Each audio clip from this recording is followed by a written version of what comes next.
San Francisco Giants versus Toronto Blue Jays.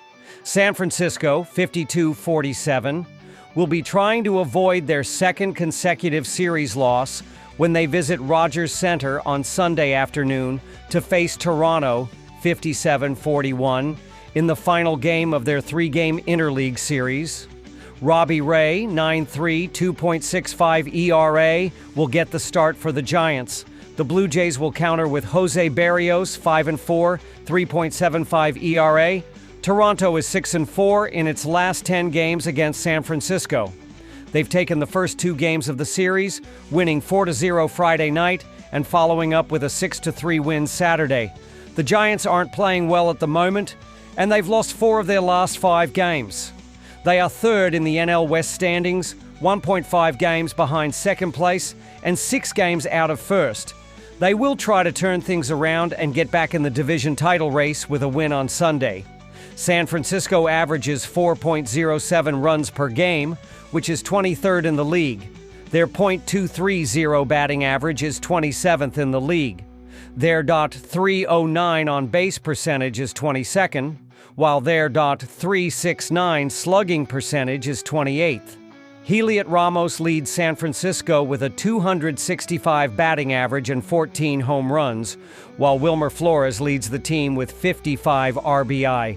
San Francisco is giving up 3.94 runs per game, which is 7th in the league. Opponents have a 239 batting average against the Giants, which is 13th in the league. Their 3.51 ERA is second, while their 1.25 WHIP is 13th. In his last start, Ray gave up 3 hits and 2 runs in 6 innings, leading to a 5-2 loss to the Dodgers. He is 1-1 with a 3.50 ERA in 3 games against Toronto. The Blue Jays lost their last 2 games before the All-Star break, but they snapped their losing streak with a win over the Giants in the series opener. They will try to keep the momentum going and pick up the series win when they play on Sunday. Toronto averages 4.58 runs per game, which is 11th in the league. Their 259 batting average leads the league. Their .330 on base percentage is second, while their .404 slugging percentage is 14th. Alejandro Kirk leads Toronto with a .306 batting average, while George Springer leads the team with 16 home runs and 53 RBI. Toronto is giving up 4.36 runs per game, which is 19th in the league. Opponents have a 240 batting average against the Blue Jays, which is 14th in the league. Their 4.12 ERA is 20th, while their 1.27 WHIP is 17th, showing a middle-of-the-pack pitching performance.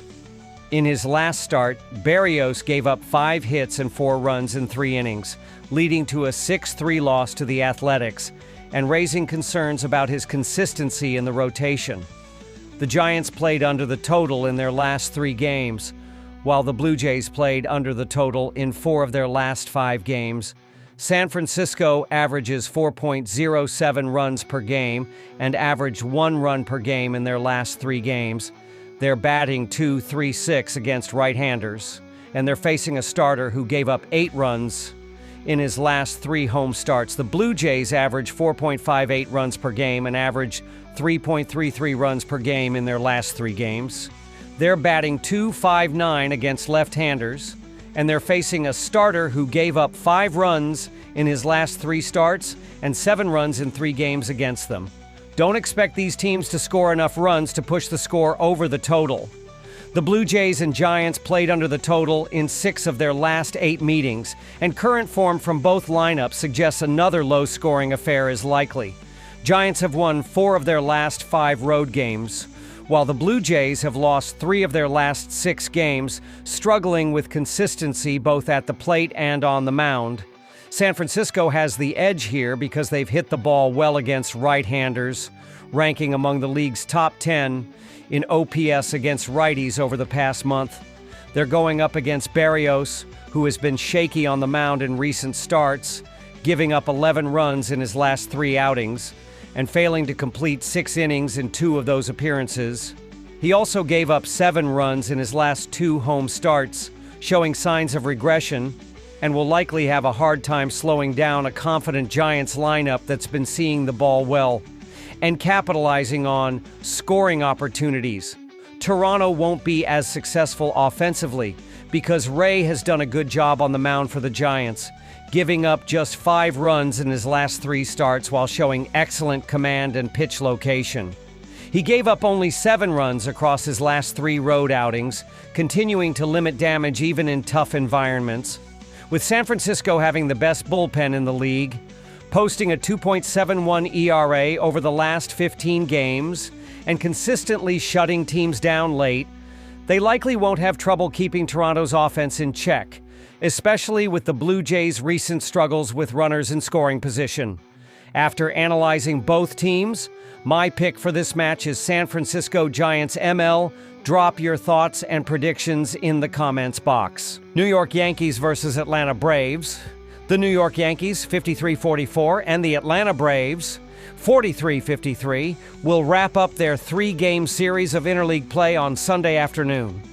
The first game of this set was played on Friday with the Braves winning 7-3. The second game was played on Saturday night. New York will start Marcus Stroman, 6.66 ERA, and Atlanta is sending out Grant Holmes, 3.77 ERA. The New York Yankees spent the majority of the first half of the season at the top of the AL East standings. They lost their last 2 games of the first half against the Cubs, then dropped the first game of this series against the Braves. New York is now 3.5 games behind the Blue Jays for the lead in their division, but would still hold the top wildcard spot if the season ended today. In Friday's game, Cody Bellinger had an RBI single in the 7th inning, but they still lost 7-3. Bellinger is their 30-year-old outfielder. He is in his first season with the team after playing with the Dodgers and Cubs to begin his career. He has been taking first base in recent games and batting second in the lineup with his 16 home runs, 55 RBIs, and .282 batting average. There cannot be a conversation about the Yanks without mentioning Aaron Judge. He is second in the MLB in home runs with 35 and has the best batting average in all of baseball at .354. Judge has been batting third with Jazz Chisholm Jr. batting behind him and contributing 17 home runs and 43 RBIs. Marcus Stroman will make his 7th start of the season as a 34-year-old right-hander. He has a 1-1 record, with the team going 3-2 overall in his last 5 starts. His ERA is 6.66 to go with 15 strikeouts against 12 walks. In his last start, Stroman gave up 2 earned runs over 5 innings in a win against Seattle. The Atlanta Braves got out to a slow start in 2025, but have been trying to climb their way back up the NL East standings all season. They still have work to do, as they are 12 games behind the division-leading Phillies and even 2.5 games behind the Marlins, who sit in 3rd place. In Friday's game, Ronald Acuna Jr. threw out a runner from 301 feet away, making it the longest in-air assist on the season. Acuna returned this season from his torn ACL he suffered last year. He still managed to make his 5th All-Star game this season by hitting 12 home runs to go with 23 RBIs and a strong .329 batting average in his plate appearances. Acuna has been a starter with Atlanta his whole career, dating back to 2018. Matt Olson has been Atlanta's top power hitter. He has 17 home runs and 62 RBIs, leading the team in both categories and continuing to deliver in clutch moments. Olson batted second on Friday, with Acuna batting right after him. Jurickson Profar has been their leadoff hitter as of late. He put up big numbers with the Padres last year, including 15 homers, but has only played 16 games so far this year with Atlanta. Grant Holmes will make his 20th start of the season as a 29-year-old right-hander. He has a 4-8 record, with the Braves losing in 3 of his last 4 starts. His ERA is 3.77 to go, with 119 strikeouts against 50 walks. In his last start, he gave up 5 earned runs in 3 innings in a win over the Cardinals. Neither pitcher is going to instill much confidence in this game, and there will be plenty of runs on the board behind these strong offenses. Both teams are capable of putting up big numbers offensively, but this one is going over because of the pitcher's inability to keep runs off the board. Stroman is starting for the Yankees. He recently pitched a game against the Giants where he couldn't even get out of the first inning, allowing 5 runs and getting pulled before he could get the third out. His ERA is high at 6.66, and the Yankees are only league average in ERA, ranking 15th with a 3.86 number. Atlanta is 16th on the list, and Holmes gave up 5 earned runs in just 3 innings last time out against St. Louis, but his offense bailed him out by scoring even more. Expect a high-scoring game here, with both lineups likely to capitalize early and often. New York has power with Judge, Bellinger, and company, but they have not been able to string together as many wins recently. With all that power at the plate, the problem must be in the pitching, and New York is not sending out one of their best starters in this one.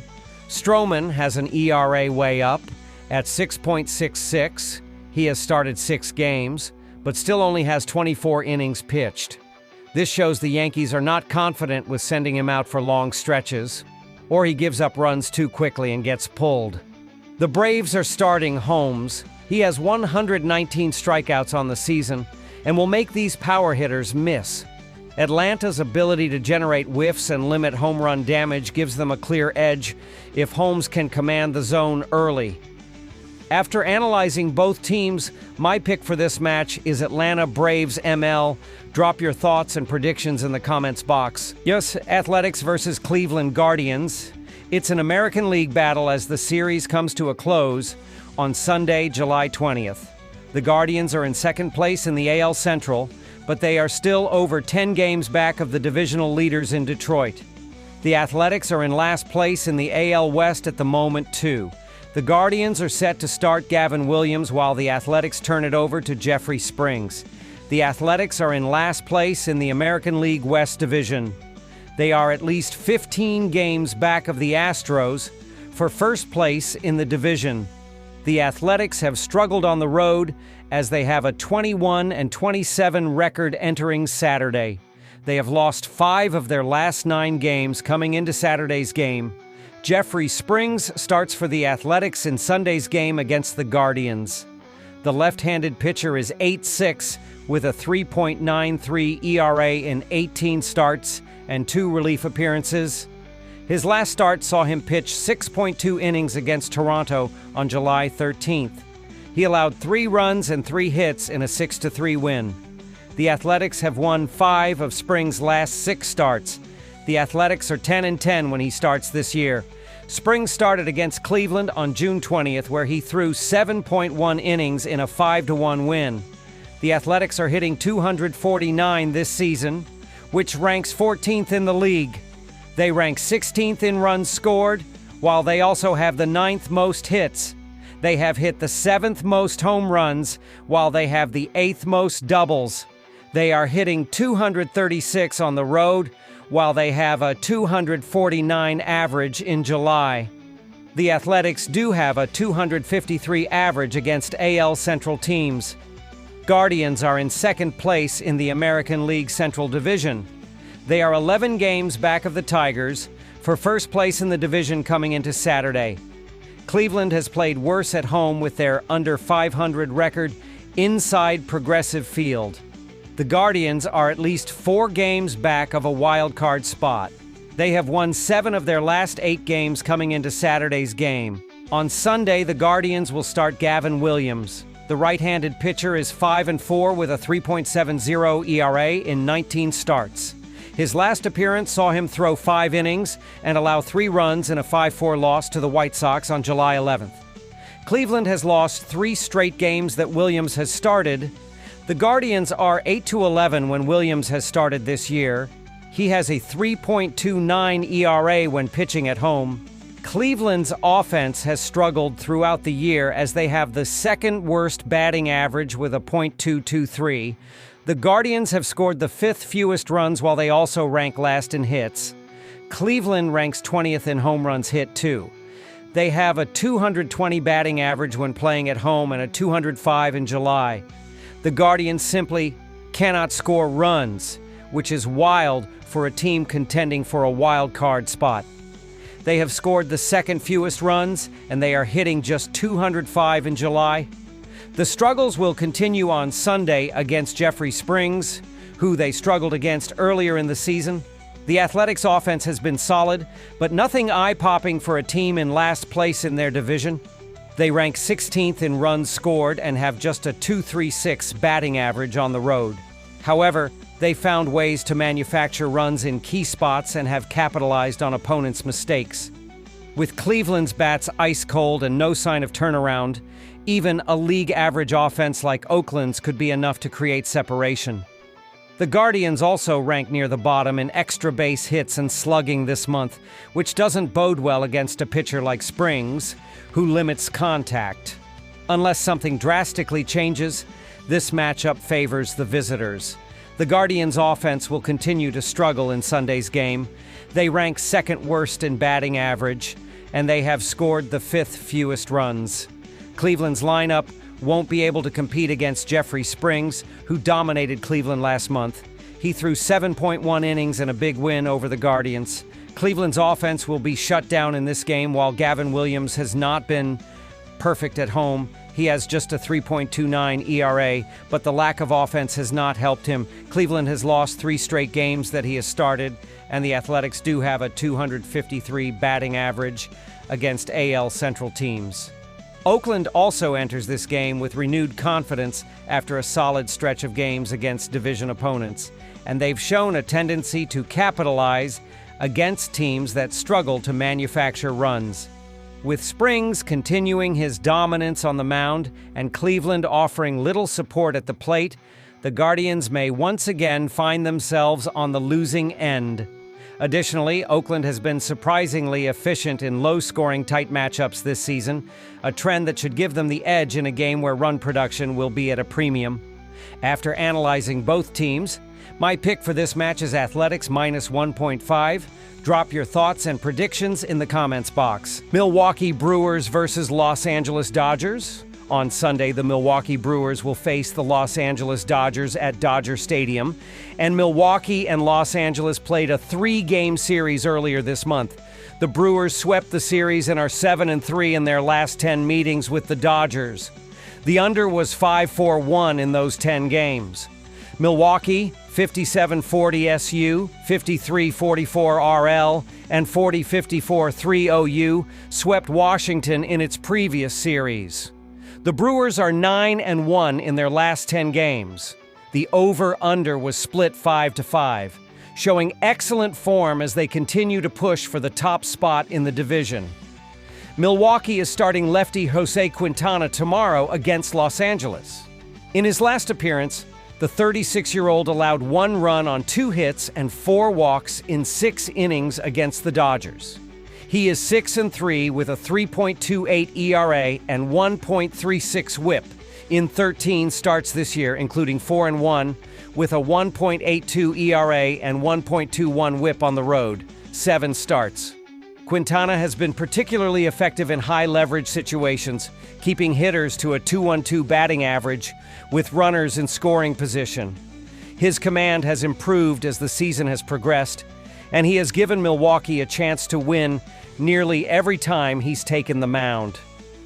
The veteran's experience and poise could prove valuable in a tough environment like Dodger Stadium. The Brewers have been postseason contenders for the past few seasons, but have struggled when the lights were bright, posting a 2-10 playoff record since 2019. Milwaukee started slow but turned a corner in June, compiling a 16-9 record. Milwaukee is just a game behind Chicago in the NL Central standings. The club's turnaround has been fueled by a more consistent offense and a bullpen that stabilized after a shaky start to the year. Christian Yelich has shown flashes of his former MVP self, while William Contreras continues to be one of the most productive catchers in the league. If the rotation holds steady, Milwaukee could be poised to make a more legitimate playoff push this time around. Los Angeles, 58-40 SU, 44-54 RL, and 52-44 OU, won 2 of 3 games against San Francisco in its previous series. The Dodgers are 2-8 in their last 10 games. The under was 6-4. LA is turning to lefty Clayton Kershaw on Sunday against the Brewers. In his previous outing, the 37-year-old held Milwaukee to 2 runs on 6 hits in a 6-frame loss. He is 4-1 with a 3.38 ERA and 1.24 WHIP this season, 10 starts, including 2-0 with a 4.73 ERA and 1.43 WHIP at Dodger Stadium, 5 starts. Kershaw has been effective in limiting damage despite a slight dip in velocity compared to earlier in his career, relying more on his elite pitch sequencing and command. While his ERA at home is slightly elevated, he's consistently kept his team in games and rarely implodes. His postseason-like composure and ability to pitch out of jams remain valuable assets for a team looking to lock up key wins down the stretch. The Dodgers are fresh off a World Series title, but after several notable offseason acquisitions, the franchise is primed for a run at more championships. Los Angeles has the biggest payroll in baseball, $330 million, featuring several talented arms in its starting rotation and a star-studded lineup capable of winning games on its own. With a 4.5-game lead over second-place San Diego in the NL West, it's going to be tough to knock the Dodgers off their throne. The additions of Shohei Ohtani and Tyler Glasnow have only added firepower to an already dominant roster. And the continued excellence of Mookie Betts, Freddie Freeman, and Will Smith gives the lineup a relentless edge. Their ability to combine elite pitching with an offense that can explode at any moment makes them one of the most balanced and dangerous teams in the league, with a clear path back to October glory. Both of these lineups can be dangerous, and considering that they recently faced tomorrow's starting pitchers, I expect them to be well prepared. Milwaukee slashes .264 .335 .405 .740 on the road, ranking second in runs scored in away games and is 10th in WRC plus against lefty pitchers.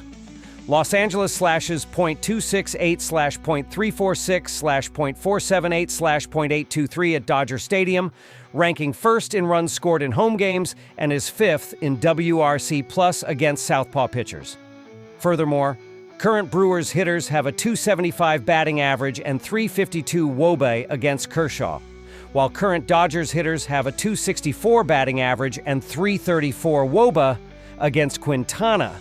Both clubs are also among the league leaders in plate discipline, drawing walks at a top 10 rate and rarely chasing pitches out of the zone. Given the familiarity with the opposing starters and the quality of each offense in its favorable split, this matchup has the potential to produce steady scoring across multiple innings, especially if either bullpen is called upon early. After analyzing both teams, my pick for this match is Los Angeles Dodgers ML. Drop your thoughts and predictions in the comments box.